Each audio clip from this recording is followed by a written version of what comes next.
right, let's see here. It looks like everything's good. Okay. Yep. Hey. Voices, yep. Yeah, test. Yeah, good. Do a test once. Test.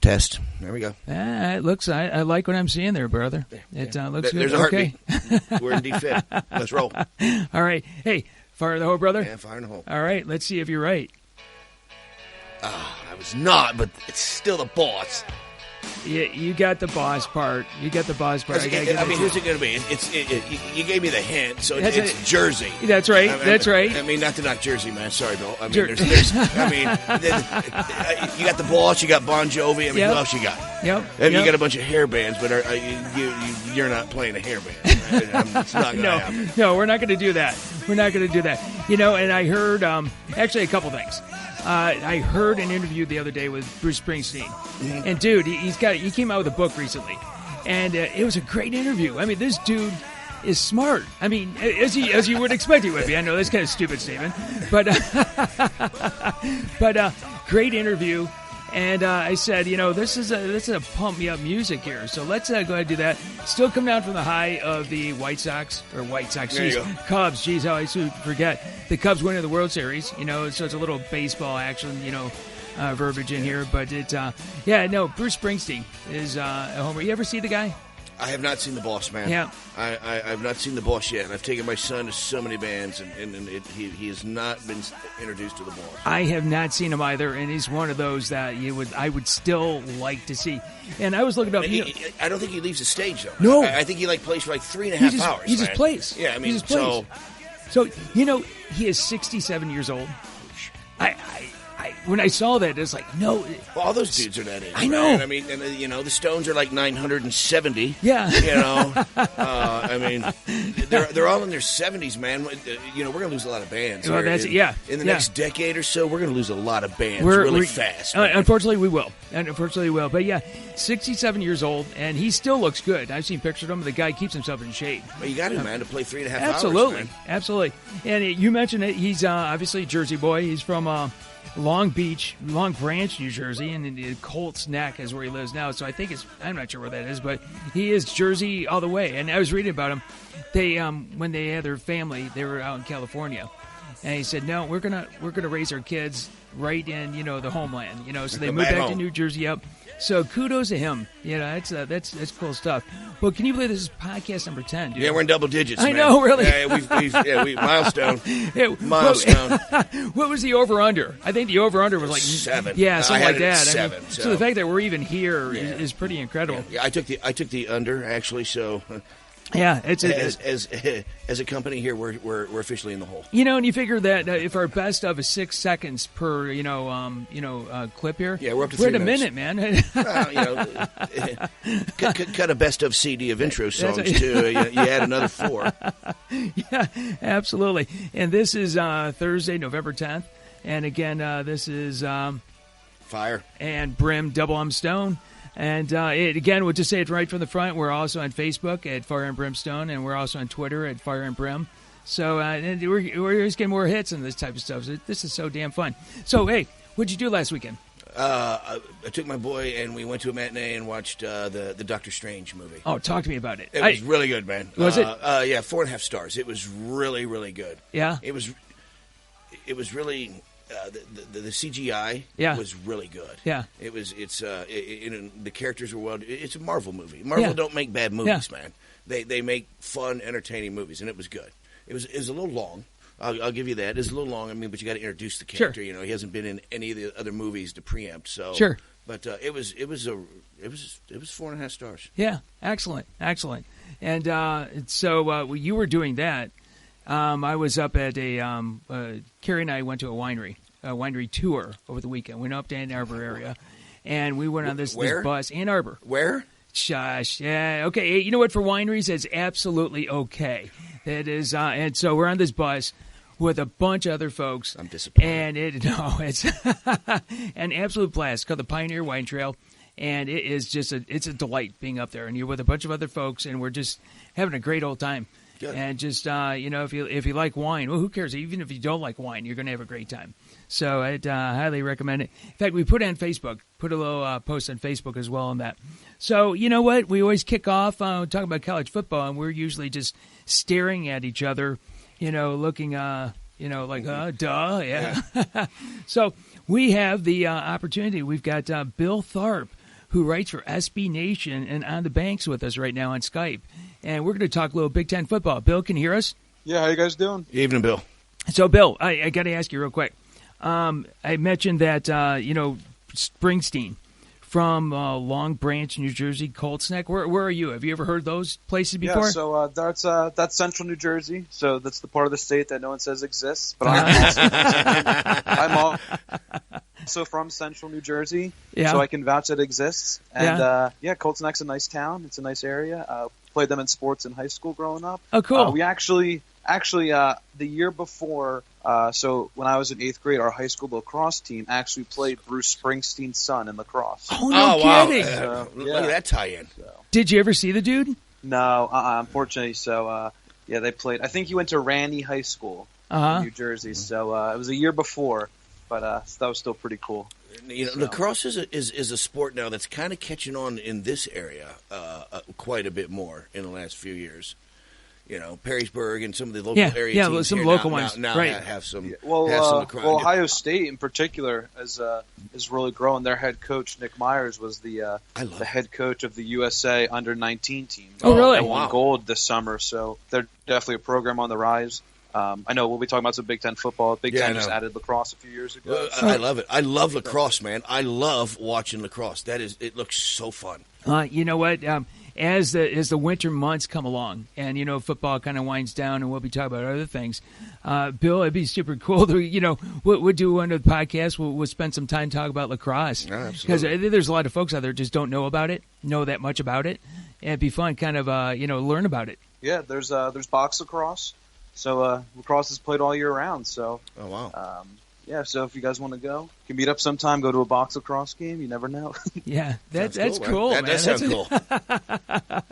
That is cool. So, Bill, we were talking, and, I was searching the web and, SB Nation. I always read a lot of articles from there. And we've got, I saw a couple of articles from you about the Big Ten, and I said, this is just super cool. So to see if we could talk to you. So this is really great to be able to do that. And, every week you publish the Big Ten power rankings. And I see that, last one just came out yesterday. And just why don't we go ahead and talk about that? I mean, we'll just jump right into this. And Michigan, number one, buddy. What do you think about that? Obviously, you like them as number one. They're number one right now, right? Yeah, absolutely. I think coming into the season, everyone assumed the Big Ten was going to be, two-horse race between Michigan and Ohio State. And, Michigan's proven legit. Absolutely. I mean, week after week, we're getting better. And, games at the beginning of the season, you see that close. That game against Colorado was close, and now Colorado's a top 15 program. Yeah. They blew the doors off Penn State. So they have these wins that are looking better and better every week. And, Jim Harbaugh can coach. There's no doubt about that. Absolutely.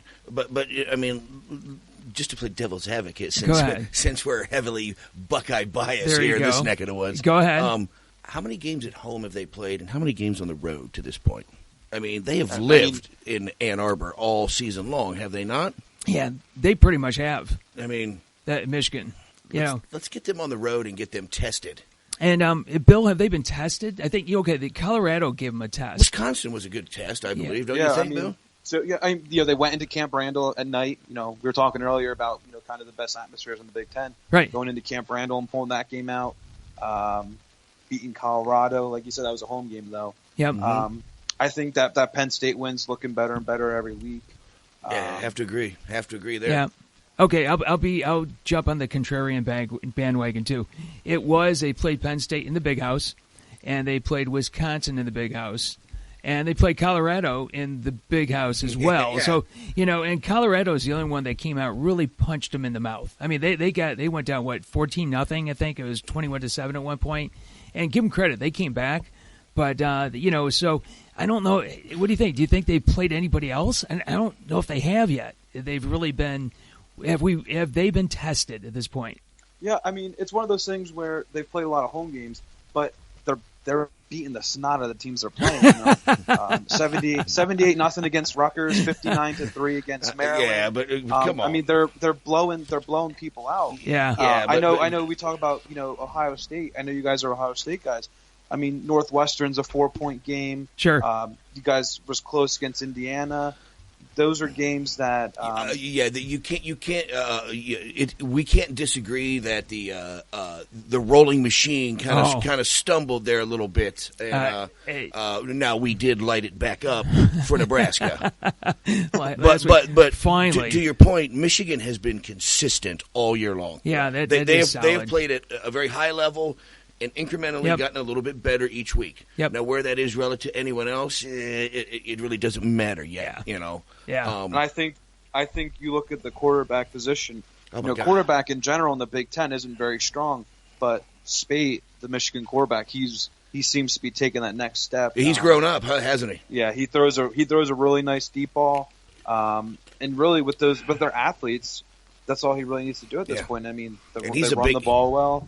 Yeah, big dude. He's like what, 6'5", 230. He's a horse. He's a big boy. He looks like Harbaugh too. If you look at his face, next time you watch a Michigan game, he looks just like Jim Harbaugh. Another reason to hate Michigan. If you're the kid, I mean, you got Harbaugh coaching you, at multiple levels. So, he's completing almost 65% of his passes. That's solid. I mean, that's solid at any time. I think you got to give the Big Ten credit right now, though. I mean, we're flirting with. I think we have 4 teams in the top 10 rankings. One poll or another. Yeah. But we still have 3 teams who control their own destiny for a berth in the dance. Yeah. Yeah. Wisconsin is pretty much based on their schedule. Run out, get to the championship game, and if you beat either Michigan or Ohio State, who beat you earlier. You have don't you think, Bill? The winner of the Big Ten title game, regardless of which side it's on, is in. Yeah, I mean, because Wisconsin's kind of in the driver's seat right now because they're sitting at 7. Yep. So it's not like they got to come down from 15 or something. Right. Ohio State, obviously, right there at 5, is in a position where they can easily move up. Yeah, absolutely. All 3 are right there in striking distance, and so. What's your take on Ohio State, man? Because I don't know if we know what Ohio State is right now. They've been doing this Jekyll and Hyde stuff over the past month. And you just don't know what they have. Aggravating. Yeah. So I think from a neutral fan. There you go. I don't feel one way or another about them. I think they kind of lost their offensive identity there for a few weeks. Yeah. Interesting. They struggled to score points. They went through that span there against Indiana. I think they scored 38. Yeah, you're right. They scored 24 against Northwestern, 20 against Penn State. And what I enjoy watching them. I think they're a fun offense usually. Is they lacked that deep threat that was kind of taking the lid off the defense. And then you can get those speedsters. Your guys like Curtis Samuel, you get Mike Weber, kind of able to run the ball. And they were really lacking that. Whether they have it back against Nebraska. I mean, I didn't think Nebraska was good, but I think losing your quarterback like Nebraska did might have. That crushed them. But it'll be interesting to see. But I think Urban Meyer found success at the end of last season. He played that both quarterbacks between Cardell and JT. And once he started running the ball with JT at the end of the season, I mean, there was games where he was throwing 12 to 15 passes a game, and they were blowing teams out. Yep. I think they find success in the run game, and they take the shots downfield. But for a few weeks, they weren't finding that success downfield. And it's a good point, the deep threat. But there's another glaring issue to me, and we talked about this earlier. In their loss, and in some of the other games where they struggle, they don't get the ball to Samuel. Yeah. That guy is Mr. Offense, man. If he gets his touches and gets things rolling, the whole offense starts to click. Yeah. Now, regardless, they do need a deep threat, but he's by far and away, I think, your best athlete on offense. You got to get him the rock. Yeah. I think. Oh, I'm sorry. No, go ahead. No, I just think their offensive line really struggled against Penn State as well, which was unusual. They really struggled running the ball, getting anything going. JT was doing a lot of things with his feet in unsettled situations, and it kind of showed. I think if they can get that offensive line back to where it used to be. Yeah. And now, granted, their offensive line isn't bad by any means. Obviously, one of the best offensive lines in the Big Ten and the country in general.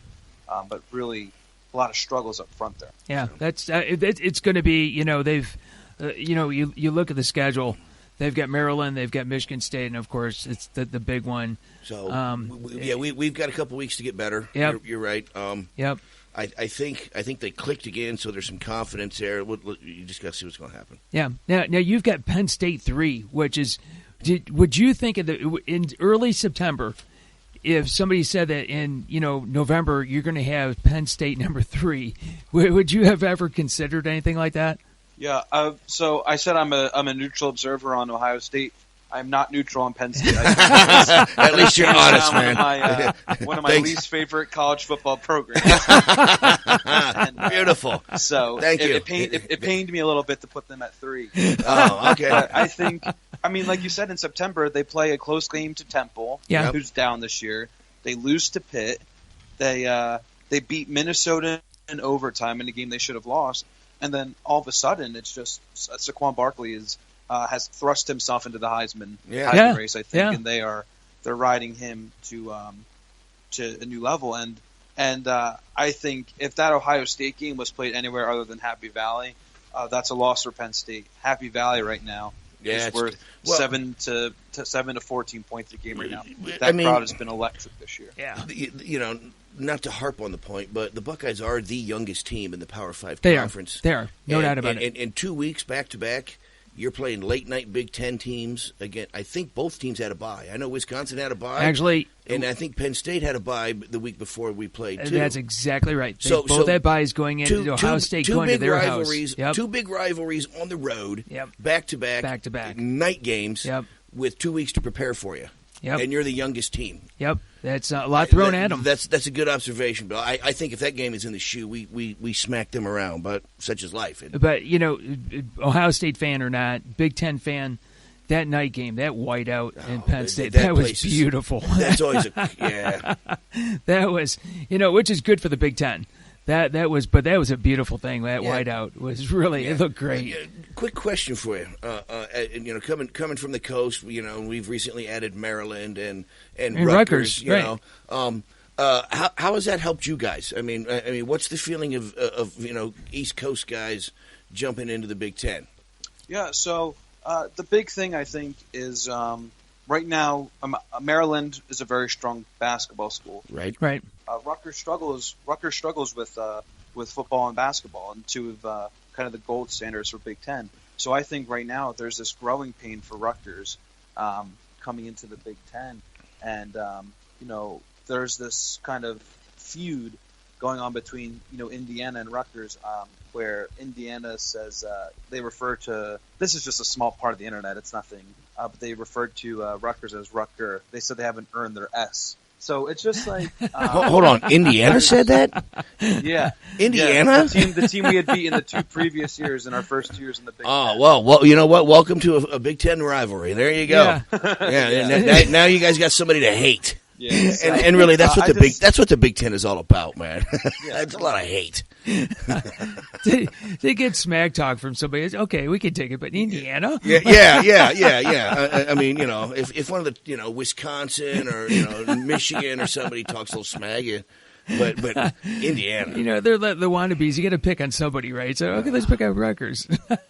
Yeah, and I think the new kid, the baby of the group. Yeah. Sorry, Bill. For sure. But there's kind of, the Big Ten's been around for a long time. It's a group of elite schools. Mm-hmm. And, no offense, but, the Ohio States, Michigans, Wisconsins, they think they're the best. And for the most part, they back it up on the field, the court, whatever sport. So I think it's an adjustment. But I think Rutgers fans have been aware of what they were coming into, especially this season. There was no talks of, we're going to go 12-0. Everyone knew this was going to be a tough season. Sure. Now, 2 and 10 or 3 and 9, maybe not that. But I think the program's going in the right direction from where it was under Kyle Flood for sure. Good. Well, it's obviously got to open up some floodgates for recruiting here in the Midwest, Ohio, Michigan, and Pennsylvania. Those are friggin' hotbeds.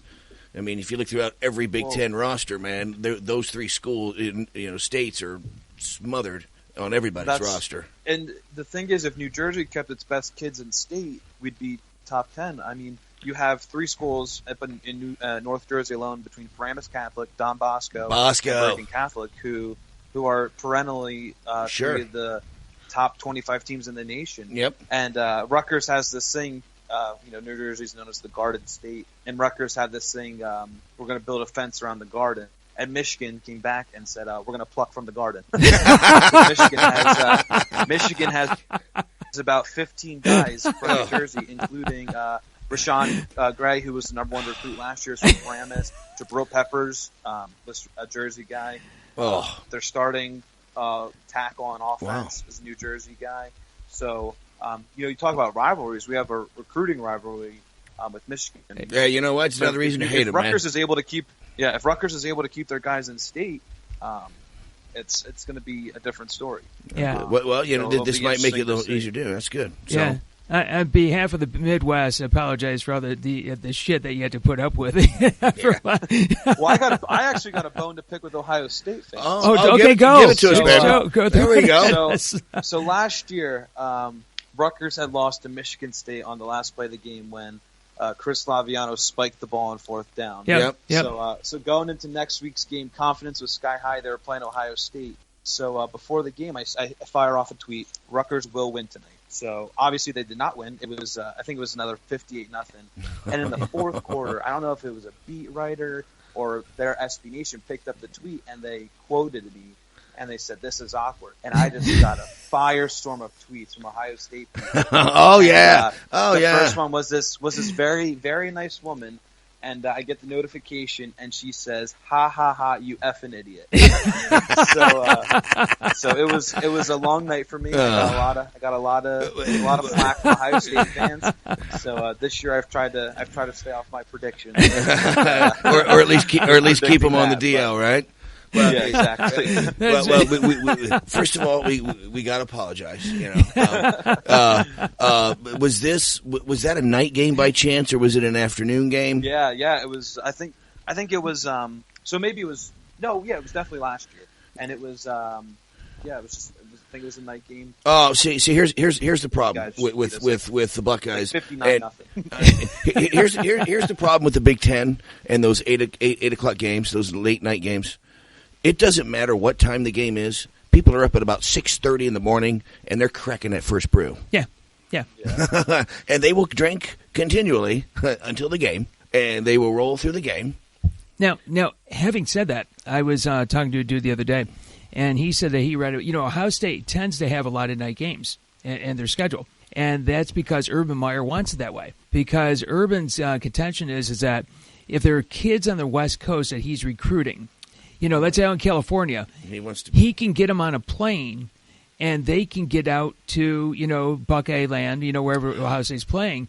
And if it's a night game, it's a lot easier for them to get there. Logistically. If it's a noontime game, it's a little bit harder to do that. It's the day before and all that. Exactly. So the kids can play their Friday night game and then head on a plane and see, the Buckeyes play. So Meyer actually uses that as I'm sure everybody does. It's not just Meyer. They're all doing it. It's another reason to hate the West Coast. So then let's go number four, Cheeseheads, man.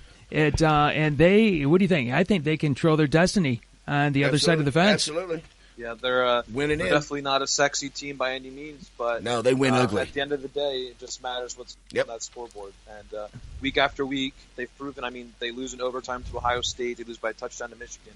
But I think they're a team that's got to figure out what's going on at quarterback. Yeah.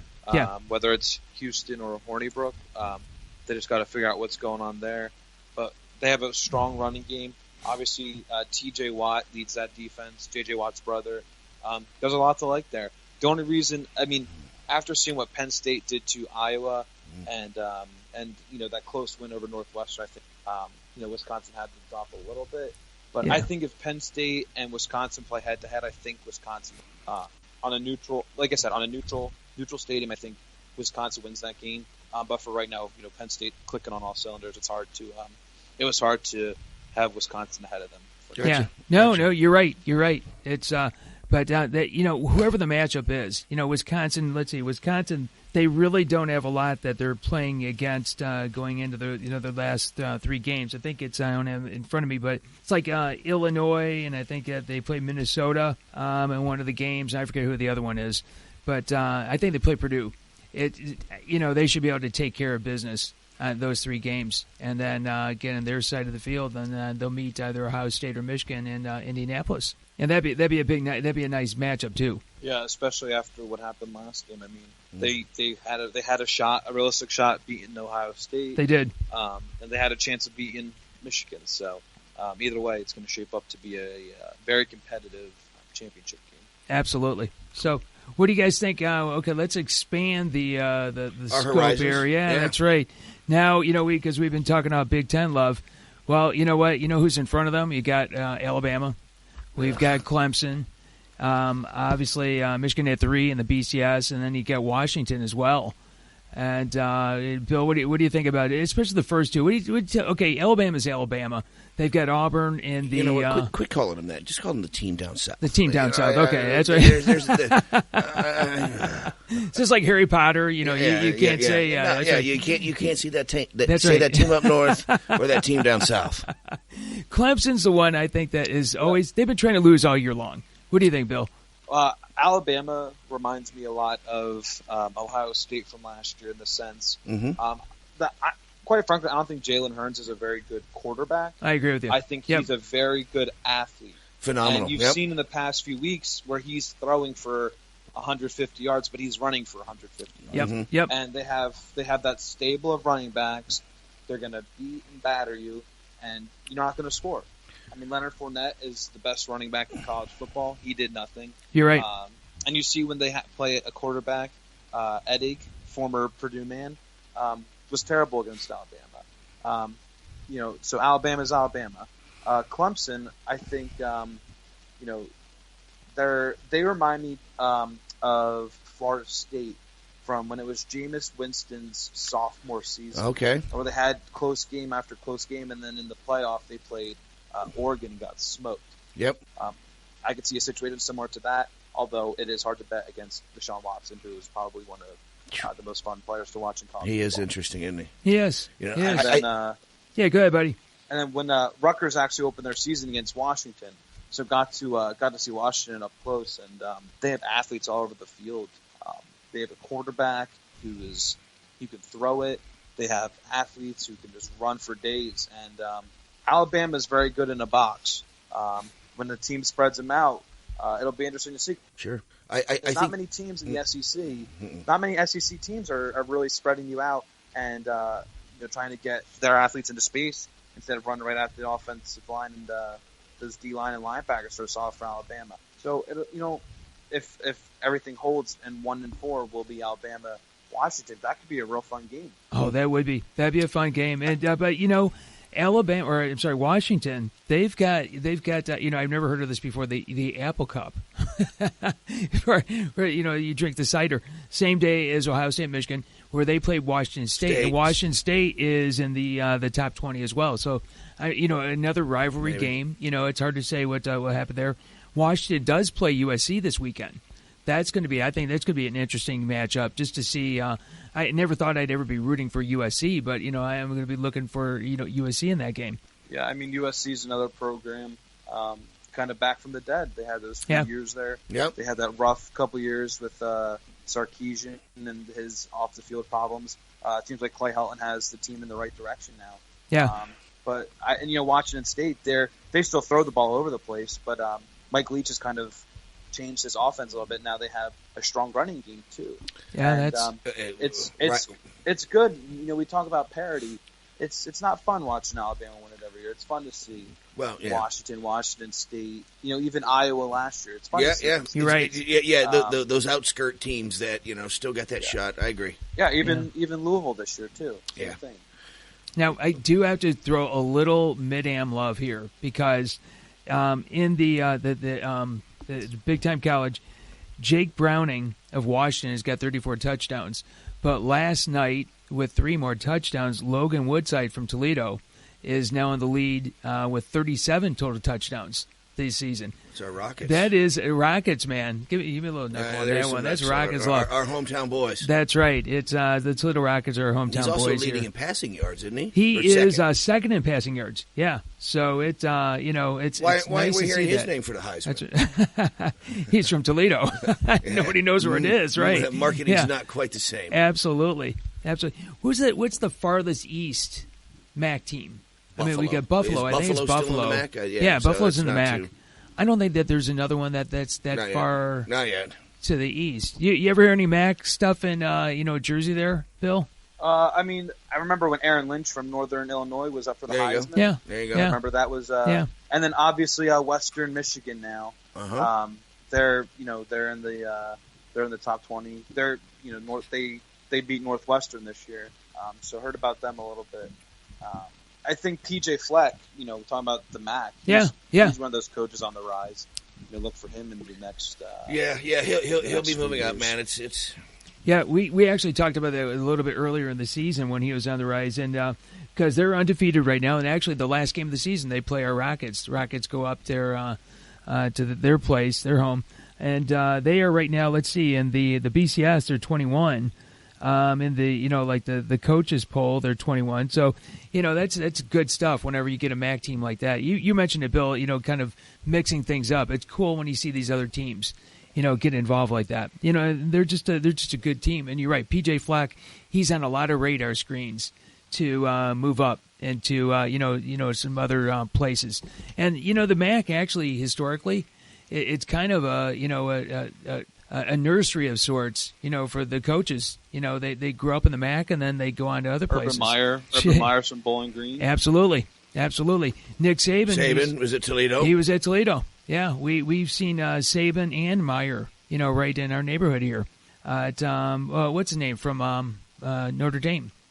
Where'd he coach? Kelly. Yeah. Kelly. Yeah. Yeah. Oh, was it Western? It was one of the Central. It might have been Central. I thought it was maybe Ball State, but Ball State. Yeah, but he came from the MAC too. He's got some MAC exposure as well. So that's cool stuff. So we mentioned about the games this weekend. The only one I see on the schedule, guys, I'm thinking USC. What else is out there? I'm just for this weekend, at least intriguing ones. Hey, we got Rutgers, Michigan State for the Battle of the Basement in the Big Ten. There you go. That's where my eyes are going to be Saturday.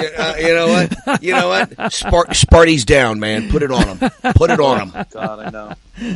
I think Michigan State being down is one of the most surprising things. Because I thought. I felt that they were sustained, a system team. Yes. Player. Yep, you're right. And clearly, you lose Connor Cook, and didn't realize how good he was till he was gone. But still, 2-7, and losing to Illinois is. They lost to Illinois in 2009. Is what I saw. So I think it'll be a big. Anytime you beat a school like Michigan State, it'll be nice. I mean, Rutgers is entering at 14-point underdogs, which I think is, I think Vegas is looking at the name Michigan State and maybe not looking at record. But I think tonight North Carolina and Duke are playing. So obviously by the time the podcast is out, this will be over. But Mitch Trubinsky from North Carolina is one of those guys who's kind of shot up the boards. Yeah. For draft wise, Florida State plays on Friday night. So we get some top 25 action out of Florida State. But definitely all eyes should be in East Lansing for a big rivalry game. Big Rutgers game against Michigan State. Yeah, I'm sure that. And the big game in the Big Ten is Penn State's going to Indiana at noon on Saturday. Indiana played Ohio State tough. That could be interesting. Talking about let's hope maybe Indiana gets a little bit frisky and pull off an upset. Let's hope something gets shook up this weekend. Yeah, well, talking about that Michigan State and Rutgers game, I'm sure that ESPN Game Day is probably going to be there, right? That's the I'm not sure where they're at this week. I'm sure that they're going to be in Iowa because you've got Michigan going to Iowa, and that's a night game. So they're probably might be. My gut says that they're going to probably be in Iowa. And early in the season, I thought that was going to be a big game. That looked like a big game, but Iowa just has not played anywhere. I think near what I thought, at least, that they were going to go in this season. Oh, absolutely. I mean, I think Iowa's big problem is they lack a big play threat. We talked about Ohio State has Curtis Samuel, Michigan has Darboh at wide receiver, Jabril Peppers. C.J. Berthed, I don't know if I'm saying his name right, is probably the best quarterback in the Big Ten, but he has nothing surrounding him. I mean, that I was actually at the Rutgers Iowa game this year, and it was a stone fight. I mean, that game ends 14-7. Iowa just doesn't offer much offensively this year. You have to tweet that. That's that's got to be tweeted. Can we steal that one? That is great. That is, I get this visual. that is beautiful. Gladiators out there. I mean, that's beautiful. Even rocks at each other. Bodies all over the place, lots of blood. I mean, that's great. That's America, man. That is great. I like that one, Bill. But I just this is going to be fun, especially the last 3 weeks here, as we're leading up to those final games that we've got going on. And of course, everybody in this part of the country, we're looking at Ohio State, Michigan. But as you mentioned, we've got the Iron Bowl, we've got the Apple Cup. We've got a lot of cool rivalries coming up over the next couple weeks. And and then Penn State, they're going to finish it with Michigan State. I'm sure they're going to lather them. That's a nice way to close out the season. Let's hope. And that means Penn State's going to be in a bowl. Penn State plays Rutgers next week at Rutgers. That's going to be a night game. Oh wow! Yeah. I mean, last Rutgers night game was that 78-0. Oh. So this one turns out a little yeah. Well, depending on this week, I might have to take the over on that 78, man. I don't. As a head coach, I don't know how you inspire the kids. That's got to be tough. That is tough to keep the kids inspired like that, week in, week out after you get lathered, in a season like that. But I suppose that's what they get paid the big bucks for. That's for sure. I mean, you guys know about Chris Ash. I mean, I think he's doing a really solid job, but he's got to keep the recruits buying into what he's trying to sell. And well, let's hope they give him time too. Man. Right. Right. Everyone seems to be so short viewed anymore. You get 2 or 3 years, that's it, man, and then boom, you're gone. Well, I think Maringer, who's their offensive coordinator, I think he's legit, but he's another one. Chris Aviano enters the season as a starter. He's not a spread guy. Then I don't know if you guys have heard this saying: if you have 2 quarterbacks, you have none. Well, Rutgers had 5 quarterbacks, so I don't know. Wow, what the heck you're going to do with that? But now they have Gio Rosigno, who's a quarterback who offers that threat running and passing. And you've seen the uptick in the offense. 32 against Minnesota, played pretty well against Indiana. So I mean, you're seeing progress, growth. But it'll be interesting. They have Jonathan Lewis, who's from St. Peter's Prep in Jersey. He's one of the better dual threat quarterbacks in this class, who's committed. So it'll be interesting to see if he can keep this class together. It's similar, to when Schiano left. Yep. And guys like Leonte Carew and Darius Hamilton kept that class together. And for those first 2 years, they had successful seasons, and then kind of just all fell apart at the end there. But the big thing is recruiting, and if you can start to keep these 4- and 5-star guys in state, the turnaround might be quicker than people imagine. But cool. It is hard. It is hard. But you know what? They keep you interested. I sat through that whole 78-0 game because they benched Aviano. They bring in this guy Drew Allen, who's a 5th-year transfer from TCU, and you're like, wow, maybe he can do it. Maybe he could be the quarterback. And then they bring in this guy Tyler Oden, who's a true freshman, and you're like, well, maybe he could do it. And it's like, it's like being strung along. And, but now with Rosigno, there's a real sense of hope again. And one of the guys from NJ.com, who's the newspaper, kind of coined the phrase the ABL club, and that was anybody but Laviano club. And there's love. So it seems to be going in the right direction now. Oh, that's cool. That's cool. Well, Bill, this is an absolute delight. And usually when we go on here, we start talking about some pro football. Would you want to stick around, talk a little pro smack with us, or if you got to get going, that's cool too. I can hang on for a few more minutes. I have some. I wouldn't mind talking about the NFL for a little bit. Yeah, let's do that. Beautiful. So here's what we do. Usually, if you go out to our website, fireandbrimstone.com, we show our picks. And every week we publish our picks, which is really kind of stupid for the most part because we're just opening ourselves to ridicule. That's right. But so what we do is Troy goes over our last week's picks. And so, in fact, I'm going to give him the stage here because, man, And straight up. He just blew it out of the water. So go ahead, dude. Run the numbers for us. Yeah, it was sick, man. I was 12 of 13 last week, straight up. Green Bay, Rodgers couldn't muster up enough to beat the pathetic Colts. Otherwise, I'd have hit them all. But I actually hit some money. I was 7 of 13 against the spread. You were 9 of 13 both straight up, which is freaking ridiculous. Still, I think that's still in my boat. It's just I told you, Vegas, baby. I mean, we are you're going to carry my luggage. it's you're Vegas all the way. Okay, yeah. Thanks for giving me the stage. But, you're 9 of 13 against the spread too, and you're at 59% straight up for the year, and I'm at 58. Call that a draw. But you're at 55% against the spread for the year, and I'm at 47. So basically, my losses are being carried by your wins, and we're breaking neutral.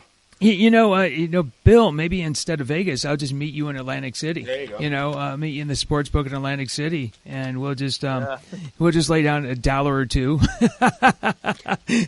It only works if you're putting like 10 bills a game, If not, you're in the basement like we are right now. That's the best that you get.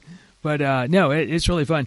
And last week's games, you mentioned a couple games. What games kind of stood out to you, dude? That kind of hurt you. Well, Green Bay gagging just destroyed me. How far have the 49ers fallen off the hook, man? Yeah, they got crushed by New Orleans. Absolutely. Basically, New Orleans has nothing but offense, and I just don't understand it. Our Lions. What are they doing? They're playing out of their minds. Yeah, they're playing some football, actually. They are playing football, yeah, man. They're playing football. So, Bill, what is the take on the Jets and the Giants, in your neck of the woods? The Jets are sitting at 3-6 right now, Giants at 5-3.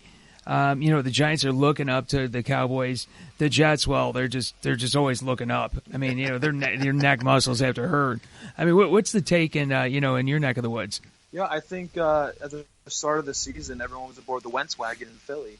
But in the past few weeks, that's really fallen off. I think the Jets are a team kind of in shambles right now.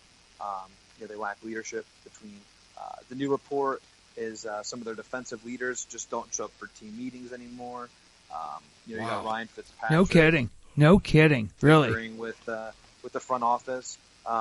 So kind of lackluster season for our Jersey teams. The Giants are probably a coin flip between the Giants and the Eagles right now. But I think teams have started to figure Wentz out a little bit. Yeah, you're absolutely right. You're absolutely right. I think Eli's starting to get hot, and Odell Beckham is starting to get hot.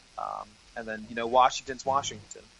Kirk Cousins finds ways to keep them in games, and doesn't he?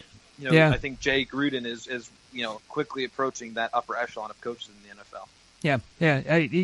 And you hit something on about Wentz. I think Wentz is just like what the Vikings have been going through. The first couple weeks, there wasn't any tape on Sam Bradford going to Minnesota. There wasn't any tape on Wentz. And now you've got a lot of tape going on, and, the defenses are figuring these guys out. But it was still a nice start in the season for that kid. Yeah, go ahead. When I watch Wentz, Doug Peterson came from Kansas City, and I think Carson Wentz is exactly Alex Smith. Mm-hmm. Yeah.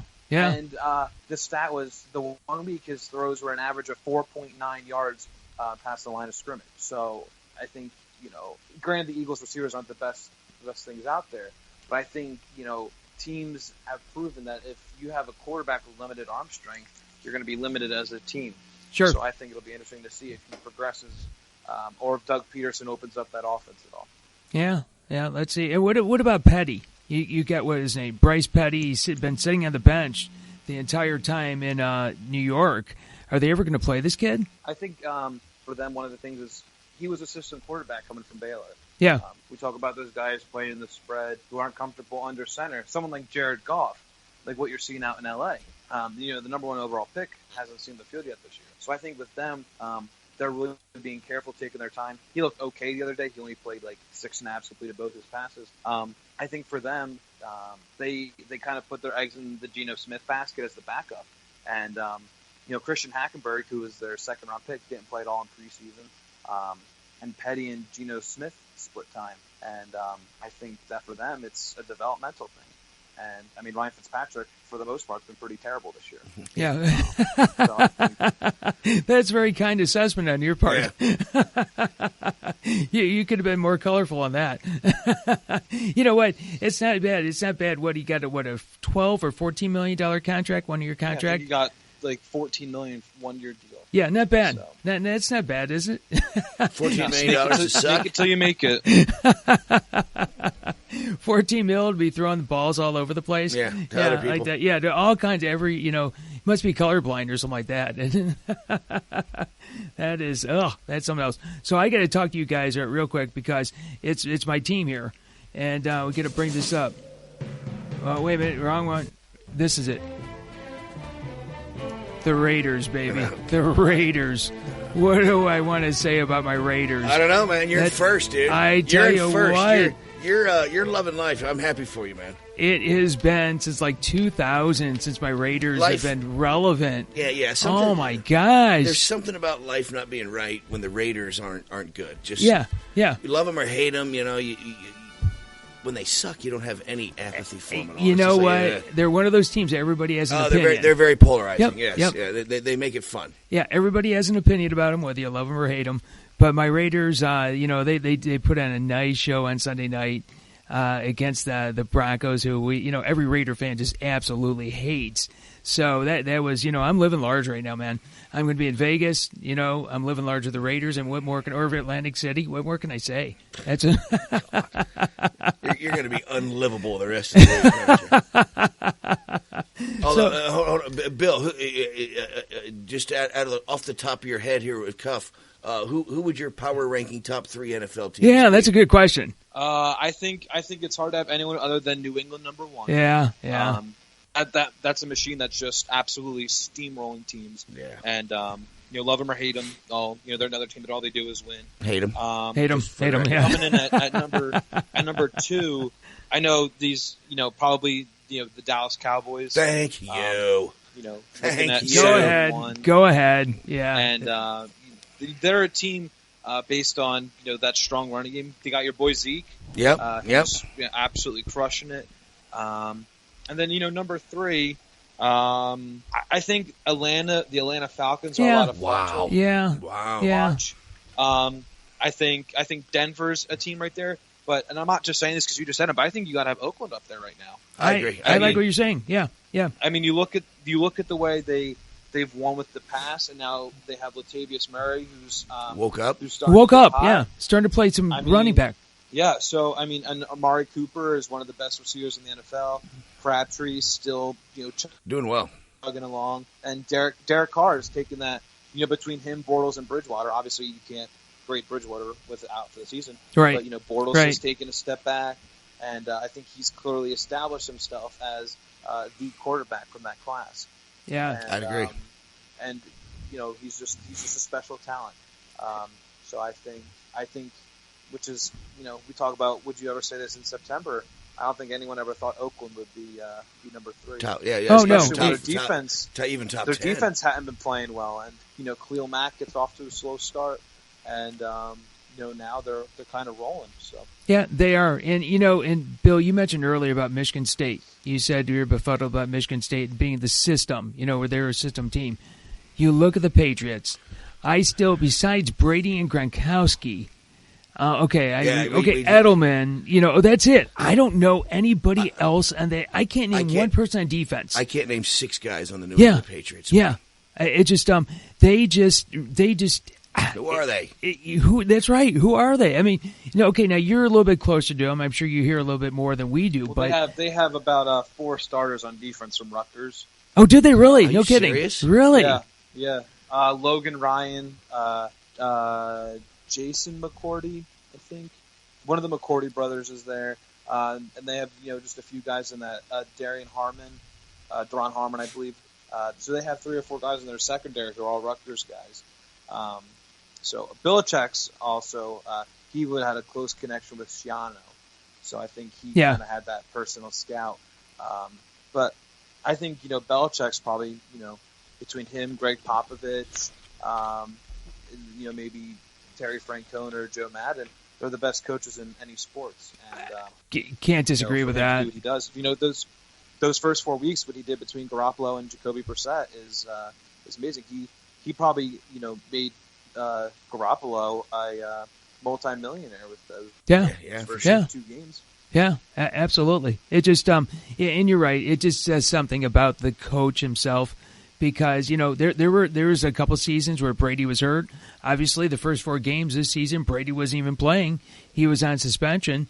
I mean, they plug these guys in, and they just keep on playing the same ball. It just and the guys from Rutgers. We have when you were giving the names, we were looking at each other, just cross-eyed here, like, who the hell are these guys? I mean, had no clue who they are, and they just do it. Guys, that's right.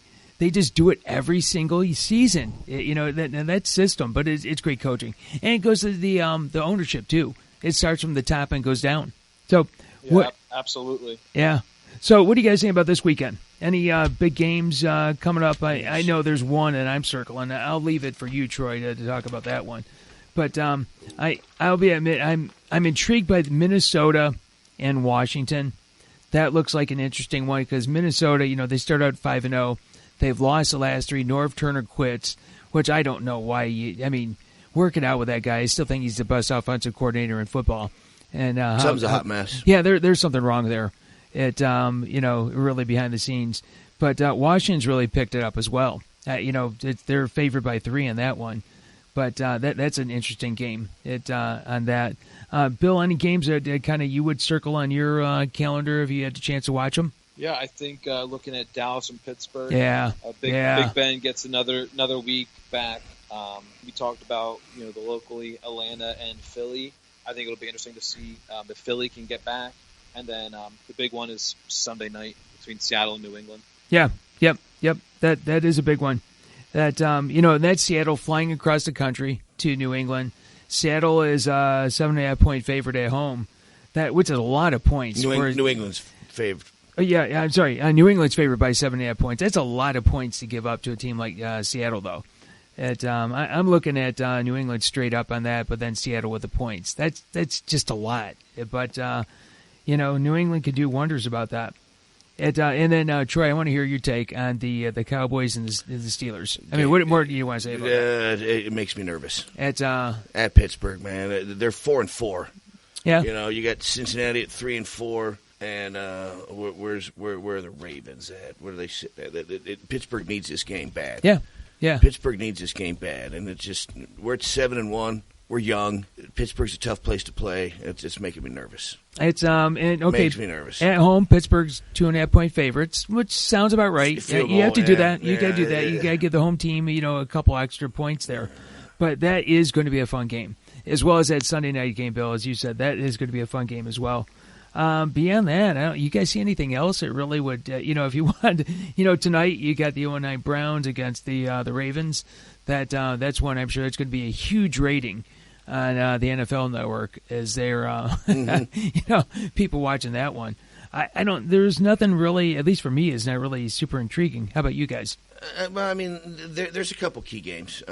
But, it is what it is. It's just how it works out. Yeah. What about you, Bill? Color Rush tonight, baby. Gotta love Color Rush. There you go. So, wow. I think, you talked about lines. I think Baltimore is 10.5-point favorites. I know Cleveland's not the best team, but I think it's tough seeing Baltimore as 10.5-point favorites. You know what? I'm taking the Ravens straight up, and I'm taking the Browns with the points. And I'm with you, Bill, is that the Browns. I like Cody Kessler. I like this kid. I think he could play. Well, I'm a big Terrell Pryor guy. I think, then you and Troy like each other. Yeah, we gush. What he's done is something that hasn't, none of, you look at a guy like Troy Smith or someone like Tim Tebow. They couldn't do it. Never been able to do what Pryor's been able to do, and he looks like a legit receiver. He's possible. He doesn't look like someone trying something different out there. No. Yeah. I think he's made the adjustment and he's thriving. Yep. It's just Troy says it every week, Bill. He gives Terrell Pryor love, and rightfully so, because this dude's an athlete. After watching what he's done the last few weeks this season, he was out of the league for a year. Yes, he was. How did who in the hell doesn't watch what he does and go, yeah, I need him on my team? That's impressive. Right. But he was, and what's crazy is he was a quarterback for like 3 years too. Right. And the thing is, he was there before Carr out in Oakland. Yeah. He carried you guys out there in Oakland, man. He won a lot of games with his feet for you guys. Not that you won a lot of games, but most of the ones you did, his footwork did it for you. Yeah. Over that time, I think they won 3 games, and it's because of him they won 2 of them. Yeah. I mean, yeah. So I mean. Yeah, so he is definitely a freak of nature, man. Yeah, no doubt. You know what? It says something about his personality, too, because, you're the quarterback and you want to be, you're in charge, and he is willing to, cede it to somebody else, and he's really thriving.